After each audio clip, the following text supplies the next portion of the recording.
আমরা অদ্বৈত জয়ন্তী মহামহোৎসব উপলক্ষে অদ্বৈত সপ্তমী,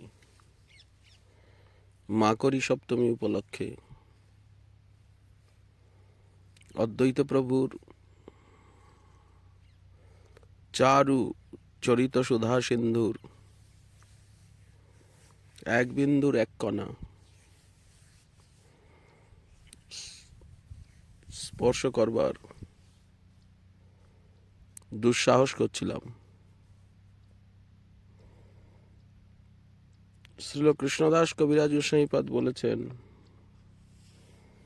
মহাবিষ্ণুর জগৎকর্তা মায়া যহ সৃজত্তদ তস্যাবতার এবায়ম অদ্বৈতাচার্য ঈশ্বর। আদিলীলার প্রথম পরিচ্ছেদে ব্যাসাবতার শ্রীল বৃন্দাবন দাস ঠাকুর অদ্বৈত আচার্য প্রভুর মহিমা বর্ণন করতে গিয়ে চৈতন্য ভাগবতের মধ্যখণ্ডে আদিলীলা আদিখণ্ডে দ্বিতীয় অধ্যায়ে লিখেছেন, সেই নবদ্বীপে বৈশে বৈষ্ণবাগ্রগণ্য অদ্বৈত আচার্য নাম সর্বলোকধন্য। অদ্বৈত আচার্য প্রভুর টোলবাটি নবদ্বীপ ধামে ছিল। উনি এখানে অবস্থান করে সকলকে বিদ্যাদান করছিলেন। বিশ্বরূপও ওনার ছাত্র। জ্ঞান ভক্তি বৈরাগ্যের গুরু মুখ্যতর। যেমন জ্ঞান তেমনি ভক্তি তেমনি বৈরাগ্য।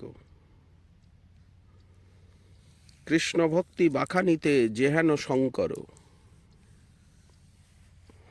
তো সদাশিব অবতারী। ত্রিভুবনে আছে যত শাস্ত্রেরও প্রচার। যত শাস্ত্র আছে সর্বত্র বাখানয়ে কৃষ্ণ পদভক্তি সার। গোবিন্দ চরণ ভক্তি হচ্ছে সমস্ত শাস্ত্রের সার মর্ম, সার তাৎপর্য। তুলসী মঞ্জরি সহিত গঙ্গা জলে নিরবধি সেবে কৃষ্ণ মহাকুতূহলে। হুঙ্কার করয়ে কৃষ্ণ আবেশের তেজে সে ধ্বনি ব্রহ্মাণ্ড ভেদী বৈকুণ্ঠেতে বাজে। যে প্রেমের হুঙ্কার শুনিয়া কৃষ্ণনাথ ভক্তিরসে আপনে যে হইলা সাক্ষাৎ। অদ্বৈত আচার্য প্রভু মহামহিমাযুক্ত অখিল ব্রহ্মাণ্ডনাথ স্বয়ং ভগবান শ্রীকৃষ্ণকে ভক্তিযোগে আকর্ষণ করেছেন। কলিযুগে তো প্রকট হওয়ার কথা নয়। ছন্নক কলৌ ত্রিযুগ ইতি। কলিযুগে ছন্ন প্রচ্ছন্ন, এর থেকে বড় মহিমা আর কি হতে পারে? যে অদ্বৈত আচার্য প্রভু সর্বগুরু, জগৎগুরু, ঈশ্বরের থেকে অভিন্ন, স্বয়ং কৃষ্ণ ভজন শিক্ষা দেওয়ার জন্যই আজ উনি আচার্য রূপে অবতীর্ণ। যে মহাবিষ্ণু তার মায়ার দ্বারা এই জগৎকে প্রথমে সৃষ্টি করেন, সেই মহাবিষ্ণুর অবতারই এই অদ্বৈত আচার্য প্রভু। আমরা আলোচনা করে এসেছি পিতা কুবের মিশ্র, মাতা নাভা দেবী, তারা শ্রীহট্টের লাউর পরগনার নবহট্ট গ্রামের নিবাসী ছিলেন। মেঘালয় পাহাড়ের কূলেই, রেণুকা নদীর তীরেই, পাহাড়ের একেবারে পাদদেশেই, মেঘালয় পাহাড়ের পাদদেশেই।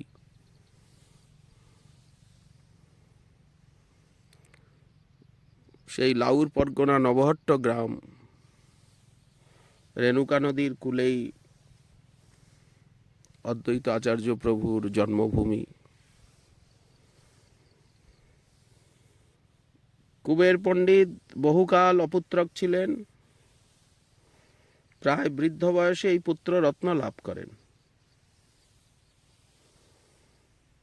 মাঘী শুক্লা সপ্তমীতে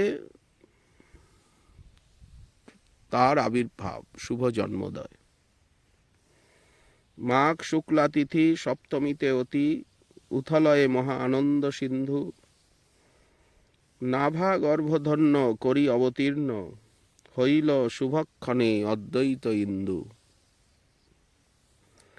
কুবের পণ্ডিত হইয়া হরষিত, নানাদান দ্বিজ দরিদ্রে দিয়া, সুতিকা মন্দিরে গিয়া ধীরে ধীরে, দেখি পুত্র মুখ জুড়ায় হিয়া। নবগ্রামবাসী লোক ধাইয়া আসি, পরস্পরে কহে না দেখি হেন, কিবা পুণ্য ফলে মিশ্র বৃদ্ধকালে, পাইলেন পুত্র রতন যেন। পুষ্প বরিশন করে সুরগণ, অলক্ষিত রীতি উপমা নহু, জয় জয়ধ্বনি ভরল অবনী, ভনে ঘনশ্যাম মঙ্গল বহু। ভক্তি রত্নাকরের দ্বাদশ তরঙ্গে। কুবের পণ্ডিত মাঝে মাঝে গঙ্গার তীরে শান্তিপুরেও বাস করতেন। গঙ্গা তট সাক্ষাৎ বৈকুণ্ঠ ধাম বলে মনে হতো। পুত্রের নাম কমলাক্ষ। অতি যত্নে লালন পালন করতে লাগলেন, যজ্ঞোপবীত দিলেন, উপাধ্যায়ের নিকট পড়ালেন, স্বয়ং পুত্রকে নানা শাস্ত্র অধ্যয়ন করান। কিছুদিন পরে কুবের পণ্ডিত পত্নীর সঙ্গে পরলোকে গমন করলেন। অদ্বৈত আচার্য প্রভু বড় দুঃখিত হলেন। কমলাক্ষ নানা তীর্থ পর্যটন করে, গয়া তীর্থে গমন করে পিতৃ শ্রাদ্ধ করলেন, অন্যান্য তীর্থ পর্যটন করলেন। বৃন্দাবন ধামে গিয়ে মদনমোহনকে প্রাপ্ত হলেন, বিশাখার চিত্রপট প্রাপ্ত হলেন। স্বদেশে শান্তিপুরে ফিরে এলেন। বন্ধু বান্ধব প্রিয়জনের ইচ্ছা, তিনি বিবাহ করেন। বিবাহ করতে রাজি হলেন। নৃসিংহ ভাদুরীর নামে এক পরম ধর্মনিষ্ঠ ধনবান ব্রাহ্মণ ছিলেন। তার সীতা এবং শ্রী এই দুই পরমা সুন্দরী কন্যা ছিল। সেই দুই কন্যা ইনি কমলাক্ষকে দান করেন। দুই কন্যারই পাণিগ্রহণ করলেন অদ্বৈত। ভাদুরী মহাশয় জামাতাকে বহু যৌতুকাদি দান করলেন। সীতাদেবী সাক্ষাৎ যোগমায়ার অবতার, শ্রীদেবীও যোগমায়ার প্রকাশ স্বরূপিণী, আর ইনি মহাবিষ্ণু সদাশিব মিলিত মূরতি। ভক্ত সঙ্গে ভাগবত গীতা প্রভৃতি ভক্তি শাস্ত্রের আস্বাদনে দিন যাপন করেন। প্রতিদিন ভক্ত সভায় গীতা ভাগবত পাঠ করেন। কলির জীবের দুর্গতি দেখে তাদের নিস্তারের জন্য গঙ্গাজল তুলসী দিয়ে কৃষ্ণ আরাধনা করেন। মাধবেন্দ্র পুরীপাদ ইতিপূর্বে বিবাহের পূর্বে এসেই তাকে শিষ্য করেছেন। বিশাখার চিত্রপট এবং মদন গোপাল জিউর সেবা অতি নিষ্ঠার সঙ্গে করেন। রাধারানীরও সেবা রয়েছে। ভগবানকে আহ্বান করতে লাগলেন, তুমি না এলে হবে না কলিযুগের জীবের উদ্ধার।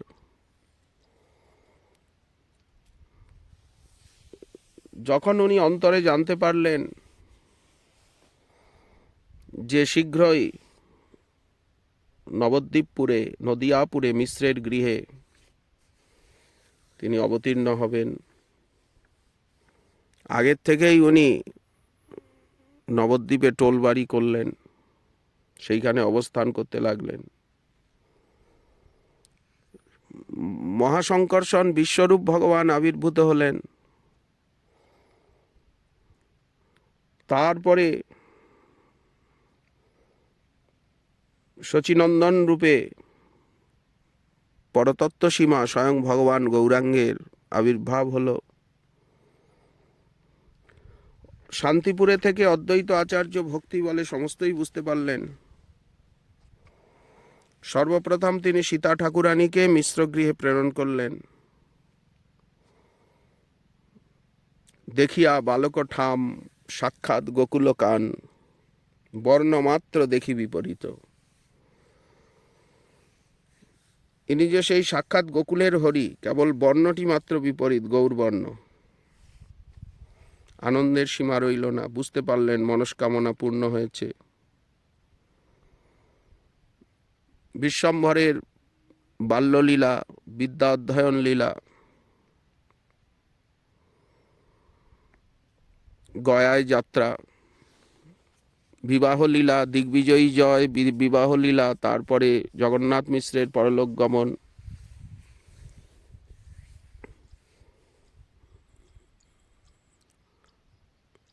প্রভুর বঙ্গদেশ যাত্রা ইত্যাদি নানা লীলা।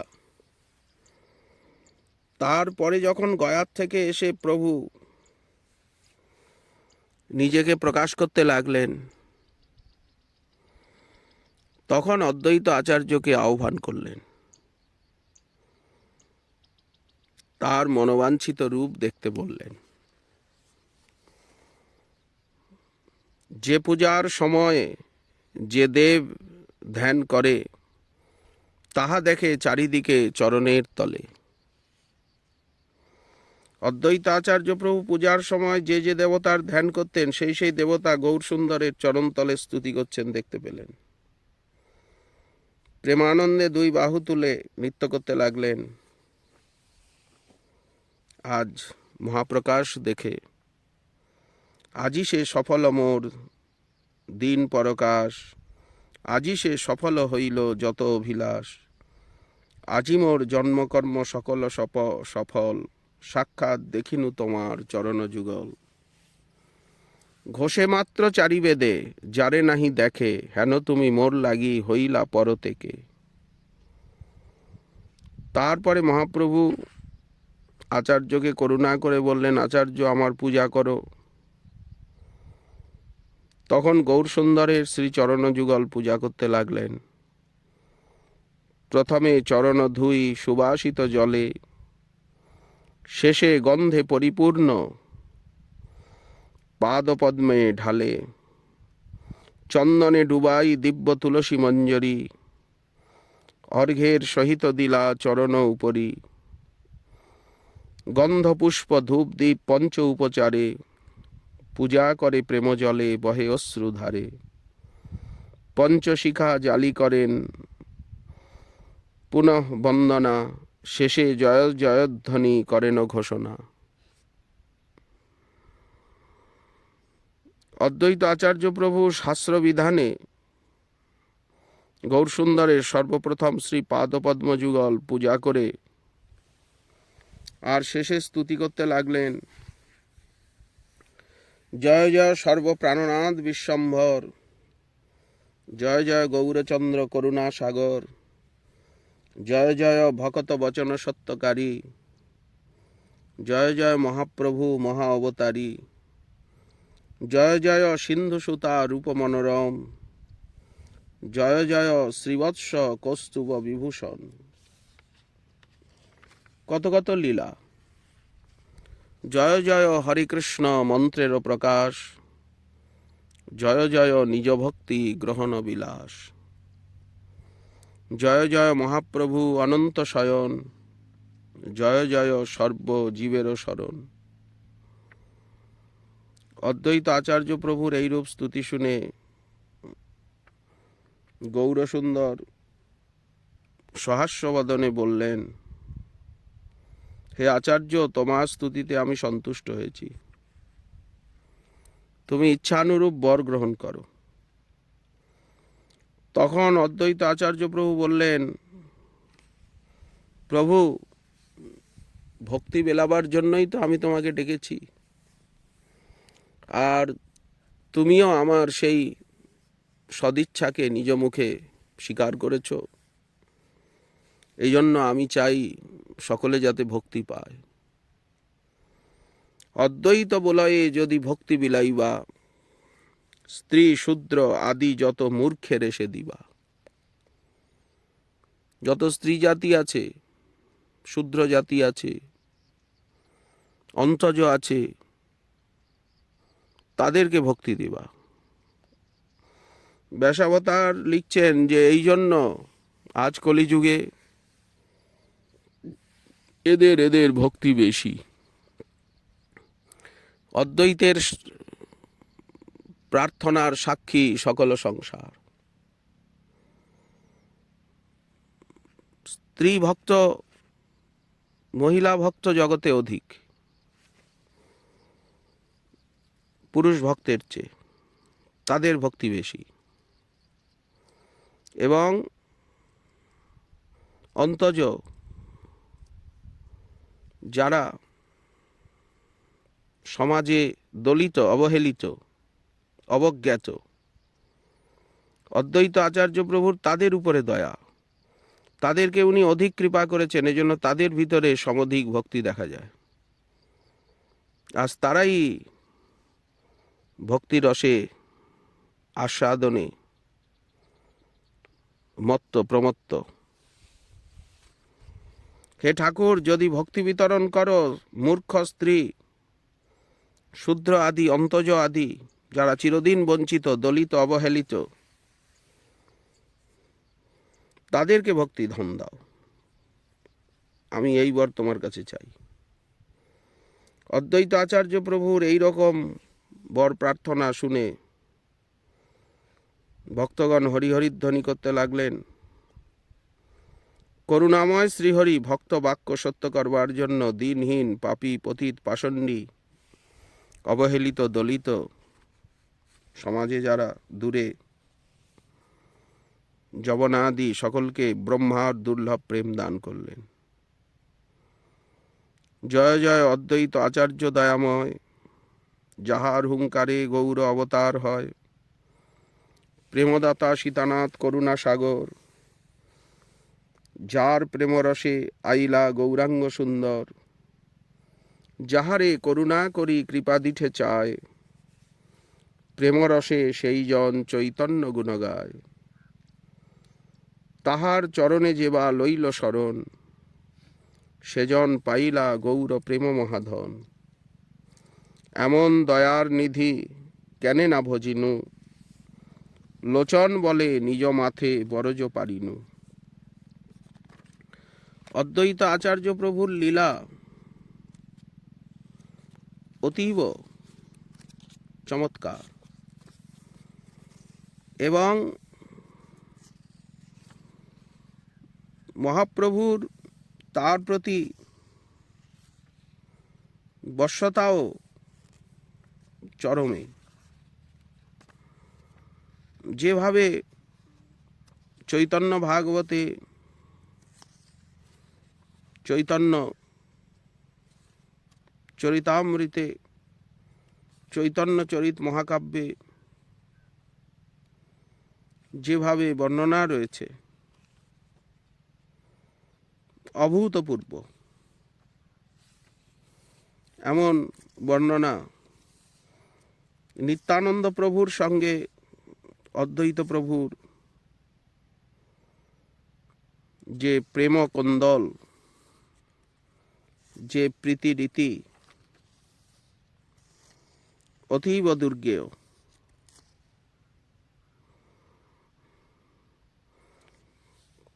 অদ্বৈত আচার্য প্রভুই সর্বপ্রথম মহাপ্রভুর ভগবত্তা জগতে প্রচার করলেন, আজ্ঞা দিলেন। গৌর ভক্তি প্রচারের সংকল্প করলেন, ভাগবত প্রচারের, ভক্তি প্রচারের সংকল্প করলেন। এই বিষয়ে বিশেষ আলোচনা আমরা অদ্বৈত প্রকাশ গ্রন্থে সবিস্তারে পেয়ে থাকি। অদ্বৈত প্রভুর বিস্তৃত জীবনচরিত ওনারই প্রিয়তম শিষ্য ঈশান নাগর অদ্বৈত প্রকাশে যেভাবে বর্ণন করেছেন এবং হরিদাস ঠাকুরের লীলা চরিত্রে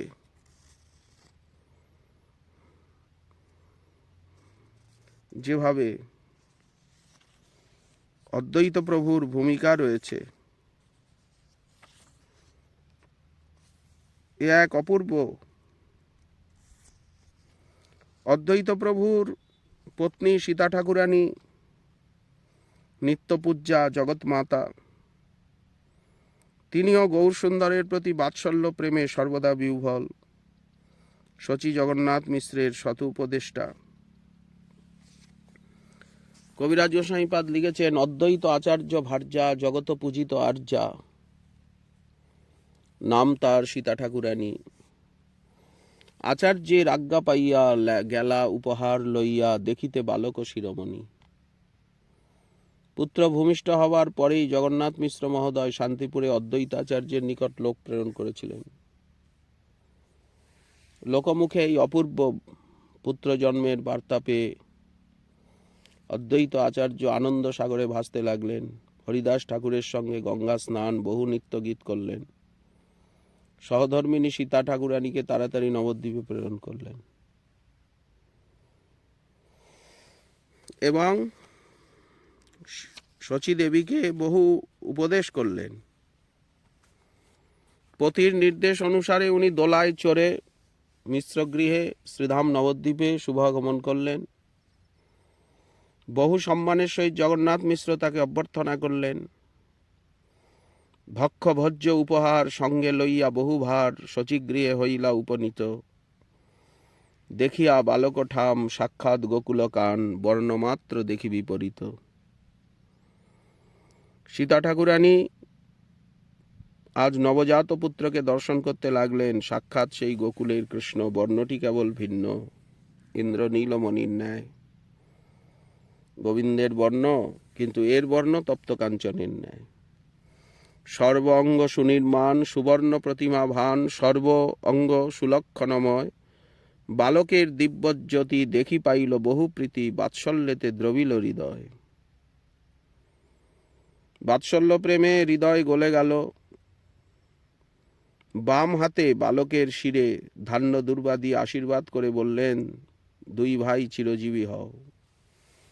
বিশ্বরূপও এলেন, তাকে কোলে নিলেন। দুর্বা ধান্য দিলা শীর্ষে, কইল বহু আশিসে, চিরজীবী হও দুই ভাই। ডাকিনী শাকিনী হইতে শঙ্কা উপজিল চিতে, ডরে নাম থইল নিমাই। এইরূপ বাৎসল্য রসাবেশে আশীর্বাদ করার পর সীতা ঠাকুরানী ভাবলেন কি নাম করণ করবেন। বাৎসল্য রসসাগরে একেবারে ডুবে ডাকিনী শাকিনী প্রভৃতির ভয়ে নামটি রাখলেন শ্রীনিমাই। শুদ্ধ বাৎসল্য প্রীতির কাছে অমিত ঐশ্বর্য এমনি এইভাবেই হার মানে। বিশুদ্ধ প্রীতিতেই ভগবান বড় তুষ্ট হন। অদ্বৈত আচার্য প্রভু মাঝে মাঝে এসে থাকেন নবদ্বীপে, শ্রীবাসাদি ভক্তগণ সঙ্গে কৃষ্ণ কথা আলাপে। শচীদেবীর অতিশয় পূজ্য পাত্রী ছিলেন সীতা ঠাকুরানী, এক প্রাণ, প্রায়ই আসতেন। বিশ্বরূপ হঠাৎ সন্ন্যাসী হয়ে গেলেন। শচী জগন্নাথ মিশ্র বড় কাতর হয়ে পড়লেন। গৌরসুন্দরও ভাতৃবিয়োগে ব্যথা অনুভব করেন। সেই সময় অদ্বৈত আচার্য এবং সীতা ঠাকুরানী প্রবোধ দান করেন। বালক নিমাইকে রক্ষণাবেক্ষণের দায়িত্ব নেন। শ্রীবাস পণ্ডিতের পত্নী মালিনী দেবীও সবসময় নিমাইকে পুত্র স্নেহে লালন পালন করেন। তিনিও শচীদেবীর সঙ্গে একাত্মা বিশিষ্ট। গৌরসুন্দরের শৈশব লীলার পর কৈশোর লীলা এবং যৌবন লীলা, দীক্ষা গ্রহণ লীলা, গয়াধামে গমন করে নিজের স্বরূপকে প্রকট করলেন। শ্রীবাস অঙ্গনে ভক্তগণকে নিয়ে কীর্তন আরম্ভ করলেন। অদ্বৈত আচার্য সীতা ঠাকুরানীকে নিয়ে শান্তিপুরে থেকে এলেন নদিয়ায় এবং সর্বপ্রথম গৌরসুন্দরের পাদপদ্মযুগল পূজা করে জগৎকে জানালেন। নবদ্বীপের কীর্তন লীলাবিলাস সমাপ্ত করে জীবুদ্ধার ইচ্ছায় সন্ন্যাস গ্রহণপূর্বক মহাপ্রভু বৃন্দাবন অভিমুখে যাত্রা করলেন। সীতা ঠাকুরানী নিদারুণ বিরহ বেদনায় 12 দিন উপবাসী হয়ে মৃতপ্রায় ভূতলে পড়ে রইলেন। ভক্তবৎসল গৌরসুন্দর তিনি প্রীতিবন্ধনে বন্দী হয়ে বৃন্দাবনে যেতে পারলেন না, শান্তিপুরে ফিরে এলেন। সীতা ঠাকুরানী অদ্বৈত আচার্য প্রভুও যেন প্রাণ ফিরে পেলেন। সীতা ঠাকুরানীর হস্তের রান্না করা দ্রব্য মদন গোপালের প্রসাদ প্রভু এতদিন পরে উপবাসী থাকার পর পেলেন। সন্ন্যাস গ্রহণের পূর্বেও আমরা দেখতে পাই মহাপ্রভু নিত্যানন্দ প্রভু মাঝে মাঝে শান্তিপুরে অদ্বৈত গৃহে আগমন করেছেন, অদ্বৈত প্রভুকে দণ্ডও দিয়েছেন এবং এই যে অষ্টপ্রহর হরিনাম সংকীর্তন যজ্ঞ, তার যে মহোৎসব, তার যে অধিবাস কীর্তন, তার পটভূমিকায়ও অদ্বৈত আচার্য প্রভু সীতা ঠাকুরানী রয়েছেন। একদিনও পহু আসি অদ্বৈত মন্দিরে বসিলেন সচির কুমার, এটা পরমেশ্বরী দাস ঠাকুরের পদ। নিত্যানন্দ করি সঙ্গে অদ্বৈত বসিয়া রঙ্গে মহোৎসবের করিলা বিচার। শুনিয়া আনন্দে ভাসি সীতা ঠাকুরানী আসি কহিলেন মধুর বচন। তা শুনি আনন্দ মনে মহোৎসবের বিধানে কহে কিছু সচিরনন্দন। এই অদ্বৈত ভবনে বসেই জীব উদ্ধার কল্পে প্রভু নামযজ্ঞের ব্যবস্থাপনা দিলেন। নামযজ্ঞ প্রথম আরম্ভ হলো এই অদ্বৈত ভবনে। শুনাও ঠাকুরানী সীতা বৈষ্ণব আনিয়া হেথা, আমন্ত্রণ করিয়া যতনে। যেবা গায় যেবা যায় আমন্ত্রণ করি তাই, পৃথক পৃথক জনে জনে। এত বলি গোড়ারায় আজ্ঞা দিল সবাকায়, বৈষ্ণব করহ আমন্ত্রণে। খোল করতাল লইয়া অগুরু চন্দন দিয়া, পূর্ণ ঘট করহ স্থাপনে। আরোপণ কর কলা তাহে বান্ধ ফুলমালা, কীর্তন মণ্ডলী কুতূহলে। মাল্য চন্দন গুয়া ঘৃত মধু দধি দিয়া, খোল মঙ্গল সন্ধ্যাকালে। শুনি মহাপ্রভুর কথা প্রীতে বিধি, কইল যথা নানা উপহার। গন্ধবাসে সবে হরি হরি বলে, খোল মঙ্গল করে পরমেশ্বর দাস রসে ভাসে। তো অদ্বৈত অঙ্গনের থেকেই এই হরিনাম যজ্ঞের প্রতিষ্ঠা হলো। নদিয়ার প্রাণধন নদিয়ানাথ নবদ্বীপচন্দ্র সন্ন্যাস গ্রহণ করে যখন পুরীধামে অবস্থান করছিলেন, অদ্বৈত আচার্য সীতা ঠাকুরানী তার পুত্র অচ্যুতানন্দ প্রতি বছর সেখানে যেতেন। যাবার সময় সীতা ঠাকুরানী গৌরসুন্দরের প্রিয় খাদ্যদ্রব্য সকল তৈরি করে নিয়ে যেতেন। গৌরসুন্দরকে নিজ বাসায় নিমন্ত্রণ করে ভোজন করাতেন। মধ্যে মধ্যে আচার্যাদি করেন নিমন্ত্রণ, ঘরে ভাত রান্ধে আর বিবিধ ব্যঞ্জন। তাদের প্রেমে বাধা মহাপ্রভু মন্ত্রমুগ্ধের মতো এসে ভোজন করতেন। সীতা ঠাকুরানী চিরকাল বাৎসল্য রসে তাকে পুত্র স্নেহে সর্বদা পালন করতেন। গৌরসুন্দর শচীমাতার থেকে অভিন্ন মনে করে সীতা ঠাকুরানীকে ভক্তি করেন। সীতা ঠাকুরানীর গর্ভে অচ্যুতানন্দ, কৃষ্ণ মিশ্র, গোপাল, বলরাম, স্বরূপ, জগদীশ প্রভৃতি পুত্র জন্মগ্রহণ করেন। সীতা ঠাকুরানীর পিতা নৃসিংহ বাহাদুরী, তিনিও পরম ভক্ত হয়েছিলেন অদ্বৈত আচার্য প্রভুর শিষ্য হয়ে।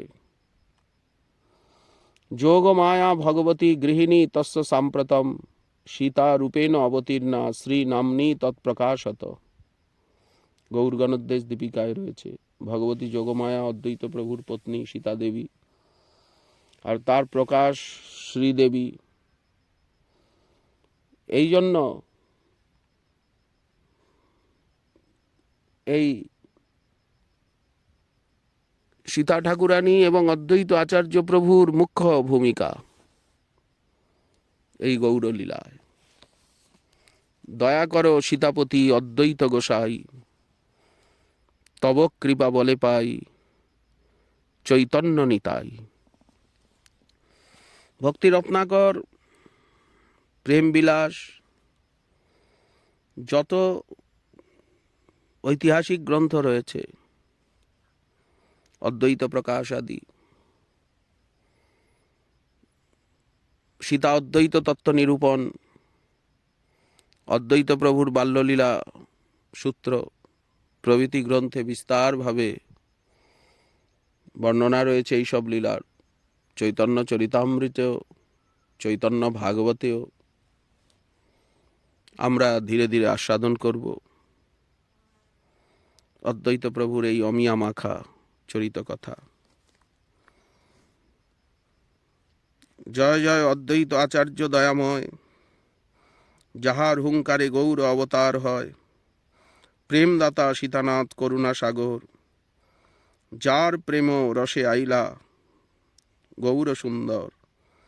যাহারে করুণা করি কৃপা দিঠে চায়, প্রেমাবেশে সেই জন চৈতন্য গুণ গায়। তাহার চরণে যেবা লইলা শরণ, সেজন পাইলা গৌর প্রেম মহাধন। এমন দয়ার নিধি কেনে না ভজিনু, লোচন বলে নিজ মাথে আমি বড়জ পারিনু। সত্যিই তো, এমন অদ্বৈত প্রভুর যে ভজন না করবে তার সে নিজেই তার মাথায় যেন বজ্রাঘাত করল। সে আত্মঘাতী, সে পশুঘ্ন। মহাজন কতভাবে এইসব কথার বর্ণনা দিয়েছেন। শ্রীমান মহাপ্রভুর কৃপা হলে আগামীকাল আবার রইল এ বিষয়ে আস্বাদনের আকাঙ্ক্ষা।